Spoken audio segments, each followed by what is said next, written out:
எல்லோரும் எப்படி இருக்கீங்க? நல்லா இருக்கீங்களா? எப்போவுமே நம்ம பாசிட்டிவ் வைப்ரேஷன்ஸோட தான் நம்மளுடைய வீடியோக்குள்ள என்ட்ரு ஆகும். அந்த விதத்தில் இன்றைக்கி நம்ம பார்க்க போகிற நபர் தான் ரத்தன் டாட்டா. எல்லாத்துக்கும் தெரிஞ்ச முகம் தான்.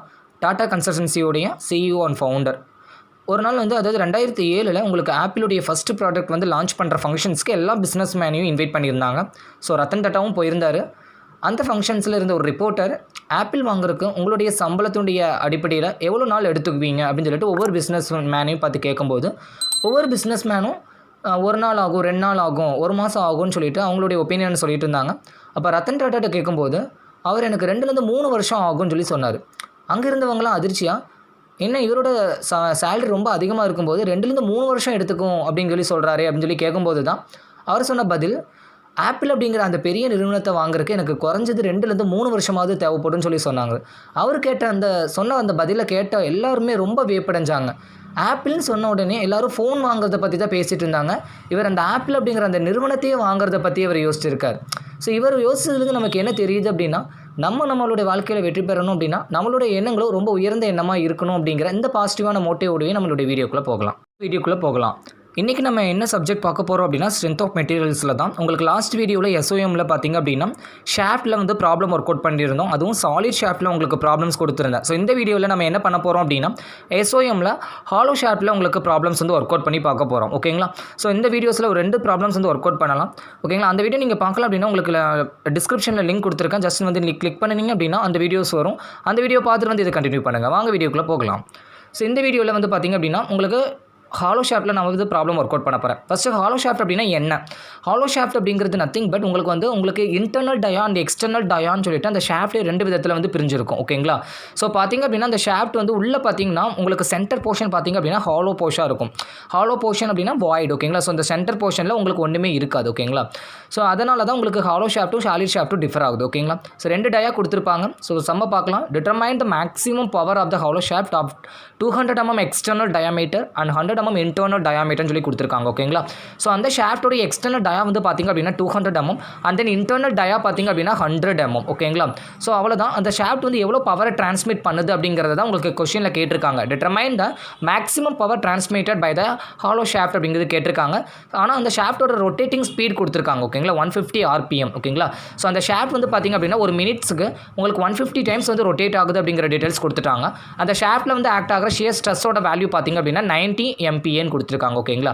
சிம்பிளான சம்மு உங்களுக்கு நான் ஸ்டார்டிங்கில் எடுத்தோடனே உங்களுக்கு டிஃபிகல்ட்டாக போகாமல் ஜஸ்ட் ரொம்ப சிம்பிளான பேசிக்கான சம்ஸ் தான் எடுத்து சால்வ் பண்ணுறோம். ஓகேங்களா? ஸோ நம்ம டயக்ராம் வரைஞ்சாச்சு. ஸோ 2 டயா இருக்குன்னு சொல்லியிருக்கேன். External dia and then internal dia. Diameter பார்த்திங்கன்னா எக்ஸ்டர்னல் 200 mm இன்டர்னல் 100 mm. ஓகேங்களா? ஸோ எக்ஸ்டர்னல் டயாவை கேபிட்டல் டின்னு சொல்லுவோம், இன்டர்னல் டயாவை ஸ்மால் டின்னு சொல்லுவோம். ஓகேங்களா? அண்ட் தென் ஸ்பீட் உங்களுக்கு அந்த ஷாஃப்டோட ஸ்பீட் பார்த்திங்க அப்படின்னா 150 RPM சொல்லி கொடுத்துருந்தாங்க. அந்த ஷாஃப்ட் ஆக்ட் ஆகிற ஷியர் ஸ்ட்ரெஸ் பார்த்திங்க அப்படின்னா உங்களுக்கு 90 MPa. MPa அப்படின்னா mega pascal. So which is nothing but Newton per mm². அவ்வளோதாங்க. கிவன் டேட்டா எடுத்து எழுதியாச்சு. பவர் மட்டும் கால்குலேட் பண்ணினீங்க அப்படின்னா வேலை முடிஞ்சுது. ஸோ பவர் கால்குலேட் பண்ணுறதுக்கான ஃபார்முலா பார்த்திங்க அப்படின்னா ஸோ 2πn × T / 60. ஸோ இது உங்களுக்கு சாலிட் ஷாஃப்ட்டாக இருந்தாலும் அதே ஃபார்முலா தான், ஹாலோ ஷாஃப்ட்டாக இருந்தாலும் அதே ஃபார்முலா தான். ஓகேங்களா? ஸோ இதில் நமக்கு n கொடுத்துட்டாங்க, T கொடுக்கல. அதாவது டார்க்குன்னு சொல்லலாம், ஆர் ட்விஸ்டிங் மூமெண்ட்டுன்னு கூட சொல்லலாம். ஓகேங்களா? ஸோ அது கால்குலேட் பண்ணணும். ஓகேங்களா? So T formula nothing but உங்களுக்கு சாலிட் ஷாஃப்ட்டாக இருந்தால் வேறு ஃபார்முலா, ஹாலோ ஷாஃப்ட்டாக இருந்தால் வேறு ஃபார்முலா. ஓகேங்களா? ஸோ Tக்கான ஃபார்முலா நமக்கு இங்கே ஹாலோ அப்படிங்கிறனால உங்களுக்கு T அதாவது டார்க்குக்கான ஃபார்முலா பார்த்திங்க அப்படின்னா tau max × pi × capital D⁴ minus small d⁴ divided by 16 × D. இதுதான் ஃபார்முலா. ஓகேங்களா? எல்லா டேட்டாவும் நமக்கு இந்த ஃபார்முலாவில் கொடுத்துருக்காங்க. ஜஸ்ட் சப்ஸ்டியூஷன் பண்ணலாம். tau max அப்படிங்கிறது ஷியர் ஸ்ட்ரெஸ்ஸோட வேல்யூ 19 கொடுத்துருந்தாங்க. இன்ட்டு பையோட value 3.14 and then capital D⁴ அப்படிங்கிறது nothing but external dia 200⁴ minus internal dia 100⁴ divided by 16 × capital dia 200. அவ்வளோதாங்க.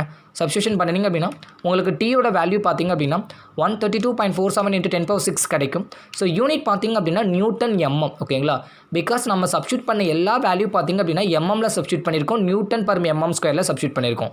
ஸோ கண்டிப்பாக உங்களுக்கு கிடைக்கிறது நியூட்டன் mmல கிடைக்கும்.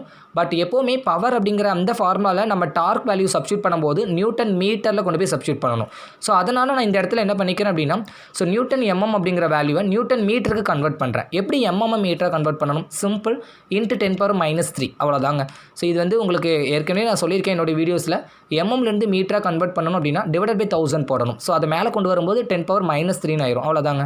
ஸோ உங்களுக்கு 6லேருந்து -3 போச்சு அப்படின்னா பவர் வந்து ஒரு 3 மட்டும் இருக்கும், 3 குறைஞ்சிரும். ஸோ 10⁻³ மட்டும் வரும். ஸோ நியூட்டன் மீட்டரில் கன்வெர்ட் ஆயாச்சு. அவ்வளோதாங்க.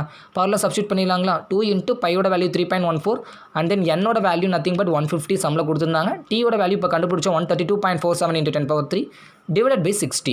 ஸோ பவரோட வேல்யூ கிலோவாட்டில் உங்களுக்கு கிடைக்கும். ஓகேங்களா? உங்களுக்கு கிடைக்கிறது பார்த்தீங்கன்னா வாட்டில் கிடைக்கும். ஸோ அதை வந்து நம்ம கிலோவாட்டில் உங்களுக்கு மோஸ்ட்லி உங்கள் ஆப்ஷனில் பார்த்தீங்க அப்படின்னா உங்களுக்கு கிலோவாட்டில் தான் கொடுப்பாங்க. ஸோ அப்போ என்ன பண்ணணும் அப்படின்னா வர வாட்டை டிவைட் பை 1000 போட்டிங்க அப்படின்னா உங்களுக்கு ஈக்குவலண்ட்டாக அது கிலோவாட்டுக்கு உங்களுக்கு கன்வெர்ட்டட் ஆயிரும். ஸோ நெக்ஸ்ட் ப்ராப்ளம் பார்க்கலாம். Determine the maximum power. இங்கேயும் உங்களுக்கு பவர் தான் கால்குலேட் பண்ண சொல்கிறாங்க. எதனால் நான் பவர்லேயே உங்களுக்கு நான் நிறைய ப்ராப்ளம்ஸ் ஒர்க் அவுட் பண்ணுறேன் அப்படின்னா ஷாஃப்ட்டை பொறுத்தவரை உங்களுக்கு பவரில் தான் நிறைய சம்ஸ் வந்து கேட்குறாங்க. ஓகேங்களா? ஸோ அதனால தான் நான் பவரில் வந்து உங்களுக்கு கால்குலேட் பண்ணுறேன். இங்கேயும் நமக்கு கொடுத்துருக்கிறது ஹாலோ ஷாஃப்ட் தான். ஸோ அதனுடைய அவுட்டர் டயா பார்த்திங்க அப்படின்னா 110 mm. ஸோ அதனால் நான் கேபிட்டல் D = 110 எடுத்துக்கிட்டேன். இன்னர் டயா பார்த்திங்க அப்படின்னா 70 mm. So small d = 70 mm எடுத்துக்கிட்டேன். ஸோ அதனுடைய ரொட்டேட்டிங் ஸ்பீட் கொடுத்துருக்காங்க n அப்படிங்கிறது. ஸ்பீட் அப்படின்னா n 160 rpm. And then maximum shear ஸ்ட்ரெஸ்ஸோட வேல்யூ கொடுத்துருக்காங்க 50 Nm/mm². மேக்ஸிமம் டார்க் வந்து is likely to exceed the mean torque by 20%. எப்போவுமே இந்த மாதிரி ஒரு கான்செப்சுவல் பார்ட்ஸ் வந்து உங்களுக்கு சம்ஸில் எக்ஸ்பெக்ட் பண்ணலாம். ஓகேங்களா? ஸோ உங்களுக்கு கேட் எக்ஸாம் மாதிரியான எக்ஸாம்ஸ்லாம் கண்டிப்பாக டிஎன்பிசியில் கூட இந்த மாதிரி கான்செப்சுவலான கொஸ்டின்ஸ் வந்து அதிகமாக கேட்குறாங்க. நம்மளுடைய நாலேஜை வந்து அப்ளை பண்ணி தான் அந்த சம்மை வந்து அப்ரோச் பண்ணுற மாதிரி உங்களுக்கு கேட்குறாங்க. ஸோ எங்கே கொடுத்துருக்காங்கன்னு பாருங்களேன். அந்த லாஸ்ட் லைனில் மேக்ஸிமம் டார்க் அப்படிங்கிறது T மேக்ஸ்ன்னு சொல்லுவோம் பார்த்தீங்களா? அது மீன் டார்க்கை விட 20% அதிகமாக இருக்குதுன்னு சொல்கிறாங்க. T மீன் அப்படிங்கிறது மீன் டார்க்கு. இதை விட 20% அதிகம் அப்படின்னா என்ன அர்த்தம்? ஸோ நம்ம வெறும் 20 போட்டக்கூடாது. ஸோ வெறும் 20 போட்டோம் அப்படின்னா என்ன அர்த்தம்? மீன் டார்க்கில் 20% தான் மேக்ஸிமம் டார்க்குன்னு ஆயிரும். ஸோ நம்மளுடைய ஸ்டேட்மெண்ட்டே ராங்காக போயிடும். அப்போ என்ன பண்ணணும்? 20% அதிகம். ஸோ இப்போ மீன் டார்க்கோட வேல்யூ 100% இருந்துச்சுன்னா அதோட ஒரு 20% ஆட் பண்ணிக்கணும். ஸோ 120% ஆஃப் மீன் டார்க் தான் உங்களுக்கு மேக்ஸிமம் டார்க்கோட வேல்யூ. ஸோ மேலே சொன்ன அந்த ரிலேஷன்ஸ்லேருந்து நம்ம மேக்ஸிமம் டார்க்கை 120% அப்படிங்கிறது எப்படி எழுதலாம்? 1.2 டைம்ஸ் தான் மீன் டார்க்குன்னு எழுதலாம். ஜஸ்ட் 120 / 100 போட்டிங்க அப்படின்னா nothing but 1.2 times of mean torque. அவ்வளோதாங்க. ஸோ பர்சன்டேஜ் எப்போவுமே நம்ம டிவைடட் பை 100 தானே சொல்லுவோம். ஸோ அவ்வளோதாங்க. ஸோ மேக்ஸிமம் டார்க் அப்படிங்கிறத மீன் டார்க்கில் 1.2 அப்படின்னு சொல்லிக்கலாம். ஓகேங்களா? 1.2 டைம்ஸ் ஆஃப் மீன் டார்க்கை நம்ம மேக்ஸிமம் டார்க்குன்னு சொல்லிக்கலாம். அவ்வளோதாங்க. சம் முடிஞ்சது. ஸோ நமக்கு என்ன கால்குலேட் பண்ண சொல்கிறாங்க? மேக்ஸிமம் பவர் தான் கால்குலேட் பண்ண சொல்கிறாங்க. ஸோ மேக்ஸிமம் பவர்னால் உங்களுக்கு தெரியும் 2πn × T. ஓகேங்களா? Divide by 60. இதுதான் பவருக்கான ஃபார்முலா. ஸோ இந்த இடத்துல T அப்படிங்கிறது மீன் டார்க்கோட வேல்யூ. ஓகேங்களா? ஸோ நமக்கு மீன் டார்க் வேல்யூ தெரியாது. ஸோ அதுக்கு மேக்ஸிமம் டார்க் வந்து கண்டுபிடிச்சிடலாம். நமக்கு மேக்ஸிமம் டார்க்கான ஃபார்முலா இருக்குது. ஹாலோ ஷாஃப்ட் அப்படி இருந்தால் இப்போ தான் நம்ம பார்த்துட்டு வந்தோம். ஸோ மேக்ஸிமம் டார்க்குக்கான ஃபார்முலா என்ன? ஹாலோ ஷாஃப்ட்டாக இருந்தால் tau max × π × D⁴ - small d⁴ divide by 16 × D. ஓகேங்களா? tau maxோட வேல்யூ சம்மில் 50 கொடுத்துருக்காங்க. × 3.14 கேபிட்டல் D அப்படிங்கிறது external dia 110 power 4 minus internal dia 70 கொடுத்துருந்தாங்க 70 power 4 divide by 16 × external dia தான். So again 110. அவ்வளோதாங்க. ஸோ இதை சால்வ் பண்ணுங்கள். உங்களுக்கு 10.92 × 10⁻6 நியூட்டன் எம்எம்மில் கிடைக்கும். ஸோ நான் அதுதான் எப்போவுமே நம்ம இந்த இடத்துல சப்ஸ்டியூட் பண்ணும்போது நியூட்டன் மீட்டரில் கன்வெர்ட் பண்ணி வச்சுக்கோங்க டார்க்கோட வேல்யூவை. ஸோ எம்எம்ஐ எகைன் நான் மீட்டரை கன்வெர்ட் பண்ணுறேன். ஸோ அதனால் நான் மல்டிப்ளை பை 10⁻³ நான் மல்டிப்ளை பண்ணுறேன். ஸோ தட் என்னுடைய எம்எம் வந்து கன்வெர்ட்டட் இன்ட்டு மீட்டர். ஓகேங்களா? ஏன்னா ஒரு எம்எம் அப்படிங்கிறத நம்ம என்னென்னு எழுதலாம்? 10⁻³ மீட்டர்னு எழுதலாம். அவ்வளோதாங்க. ஸோ நான் கன்வெர்ட் பண்ணும்போது உங்களுக்கு 6ல் பவர் கம்மியாயிருங்களா? 3 கம்மியாயிருச்சு அப்படின்னா 10.92 × 10⁻³ நியூட்டன் மீட்டர் அப்படின்னு உங்களுக்கு கிடச்சாச்சு. இது மீன் டார்க் கிடையாதுங்க, இது மேக்ஸிமம் டார்க். ஓகேங்களா? ஸோ நமக்கு இந்த ஃபார்முலா என்னது? Maximum dark. ஸோ நமக்கு நம்ம பவரில் கால்குலேட் பண்ணணும் அப்படின்னா நமக்கு மீன் டார்க் தான் வேணும். ஸோ அதனால தான் உங்களுக்கு இந்த ரிலேஷன்ஸ் கொடுத்துருக்கான். மேக்ஸிமம் டார்க் அப்படிங்கிறது 1.2 × மீன் டார்க். ஸோ நமக்கு பவர் தான் கால்குலேட் பண்ணணும். பவரில் உங்களுக்கு மீன் டார்க் வேணும். ஸோ இப்போ நமக்கு மேக்ஸிமம் டார்க் கால்குலேட் பண்ணிட்டோம். அதை மீன் டார்க்காக நம்ம எப்படி கன்வெர்ட் பண்ணுறது? உங்கள் ரிலேஷன் என்ன கொடுத்துருந்தான்? ஸோ நமக்கு மேக்ஸிமம் டார்க் அப்படிங்கிறது 1.2 × மீன். ஓகேங்களா? ஸோ நமக்கு மீன் தான் வேணும். அப்போ என்ன பண்ணிக்கலாம்? 1.2 டிவைட் பண்ணிக்கலாங்களா? ஸோ Tmax டிவைட் பை 1.2 அப்படிங்கிறது தான் மீன் டார்க்கு.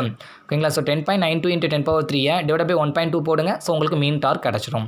ஸோ இதை கொண்டு போய் தான் நம்ம பவர் கால்குலேட் பண்ணணும். ஓகேங்களா? ஏன்னா நம்ம மேக்ஸிமம் டார்க்கை கொண்டு போய் இங்கே சப்ஸ்டியூட் பண்ணக்கூடாது, மீன் டார்க். ஸோ அதனால் மேக்ஸிமம் டார்க்கை ஃபஸ்ட் கண்டுபிடிச்சி அதிலிருந்து நம்ம 1.2 டிவைட் பண்ணால் மீன் டார்க் கிடைக்கும். அதுக்கப்புறம் தான் கொண்டு போய் பவரில் கொண்டு போய் சப்ஸ்டியூட் பண்ணணும். ஸோ அவ்வளோதாங்க. ஃபார்முலா பாருங்களேன். 2πn × T divide by 60. 2 அப்படிங்கிறது அண்ட் தென் பை அப்படிங்கிற வேல்யூ 3.14 அண்ட் தென் n அப்படிங்கிறது ஸ்பீடு வந்து 116 கொடுத்துருந்தாங்க. T மீன் இப்போ தான் கால்குலேட் பண்ணோம் 9.09 × 10⁻³ டிவைட் பை 60. ஸோ உங்களுக்கு டேரெக்டாக வாட்ஸில் கிடச்சிரும். ஓகேங்களா? அதாவது 1,52,227.72 வாட்டுன்னு கிடைக்கும். ஸோ உங்களுக்கு ஆப்ஷன் பாருங்கள் எக்ஸாம்ஸில் உங்களுக்கு வந்து வாட்டில் கொடுத்துருந்தா வாட்டில் அண்ட் மோஸ்ட்லி கிலோவாட்டில் தான் கொடுப்பாங்க ஓகேங்களா. ஸோ அதனால் வாட் டு கிலோவாட் மாத்திரக்கு டிவைட் பை 1000 போட்டிங்க அப்படின்னா 152.22 கிலோவாட் ஓகேங்களா. ஸோ பவர் கால்குலேட் பண்ணியாச்சு. ஸோ இதோட உங்களுக்கு வந்து ஷாஃப்ட் அப்படிங்கிற கான்செப்ட்ஸ் முடிஞ்சிருது. ஷாஃப்ட் அப்படின்னாலே ஞாபகம் வச்சுக்கோங்க, டார்ஷனல் ஈக்குவேஷன், அதாவது T divided by J and then tau divided by r and then g theta divided by L. So இந்த டார்ஷனல் ஈக்குவேஷனை பேஸ் பண்ணி தான் நம்ம வந்து என்ன பண்ணுறோம், தியரி ஆஃப் பியோர் டார்ஷன் அப்படிங்கிற கான்செப்ட் பேஸ் பண்ணி அதோடைய பேஸாக வச்சு தான் உங்களுக்கு ஷாஃப்ட்டே ஒர்க் ஆகுது சரிங்களா. ஷாஃப்ட் வந்து உங்களுக்கு 2 டைப் இருக்குது, சாலிட் ஷாஃப்ட், ஹாலோ ஷாஃப்ட்னு சொல்லிட்டு 2 டைப்லேயும் உங்களுக்கு ப்ராப்ளம் வந்து நான் ஒர்க் அவுட் பண்ணிட்டேன். ஸோ ஜஸ்ட் அந்த ஃபார்முலா ஞாபகம் வச்சுக்கோங்க. ஷாஃப்ட்டில் உங்களுக்கு வந்து இந்த டார் கண்டுபிடிக்கிற ஃபார்முலா ஓகேங்களா. அது என்ன ஃபார்முலா ஜஸ்ட் பார்த்துடலாங்களா, pi d cube divided by 16 into tau max. இது வந்து பார்த்திங்க அப்படின்னா சாலிட் ஷாஃப்ட்டாக இருந்துச்சு அப்படின்னா ஓகேங்களா. நெக்ஸ்ட் வந்து பார்த்திங்கன்னா இப்போ ஹாலோ ஷாஃப்ட்டாக இருந்து இப்போ பார்த்துட்டு வந்து பார்த்திங்களா, pi capital D⁴ minus small D⁴ divide by 16 into d into tau max. இது வந்து பார்த்திங்க அப்படின்னா ஹாலோ ஷாஃப்ட்டுக்கு ஃபார்முலா. நெக்ஸ்ட்டு பவருக்கான ஃபார்முலா ஈஸியான ஃபார்முலா இப்போ நம்ம பார்த்தது தான் 2πnt டிவைட் பை 60 ஓகேங்களா.